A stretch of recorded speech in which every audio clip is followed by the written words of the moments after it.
എന്നെ സംബന്ധിച്ച് ഒരു സ്ഥാനം കിട്ടുക അല്ലെങ്കിൽ ഏതെങ്കിലും അധികാരം കിട്ടുക എന്നതിനേക്കാളൊക്കെ ഉപരിയായിട്ട് ഈ കേരളത്തെ എങ്ങനെയെങ്കിലും രക്ഷിക്കണം എന്നുള്ള ഒറ്റ ലക്ഷ്യം മാത്രമേ എന്റെ മുന്നിലുള്ളൂ. അതുകൊണ്ട് ഇപ്പോ രാജ്യസഭാ സീറ്റോ അല്ലെങ്കിൽ ഒരു മന്ത്രിസ്ഥാനമോ ഞാൻ ആവശ്യപ്പെട്ട കിട്ടും, എനിക്ക് ഉറപ്പാണ് കാര്യത്തിൽ.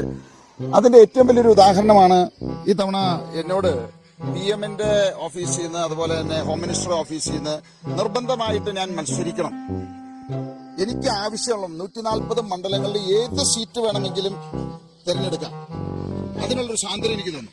അപ്പൊ എത്രമാത്രം പ്രാധാന്യം എന്നെ പോലെ 2020 പാർട്ടിക്ക് അവർ തരുന്നുണ്ട് എന്നുള്ളതിന്റെ ഒരു എക്സാമ്പിൾ ആണത്. അപ്പൊ അതുപോലെ തന്നെ ഇപ്പൊ ഞാൻ ആവശ്യപ്പെട്ട് കഴിഞ്ഞാൽ ഒരു രാജ്യസഭാ അംഗത്വമോ അല്ലെങ്കിൽ തുടർന്ന് മന്ത്രിയാകുന്നതിനോ അതിനൊന്നും തടസ്സങ്ങളില്ല. പക്ഷെ അത് ആഗ്രഹിക്കുന്ന ഒരാളല്ല ഞാൻ.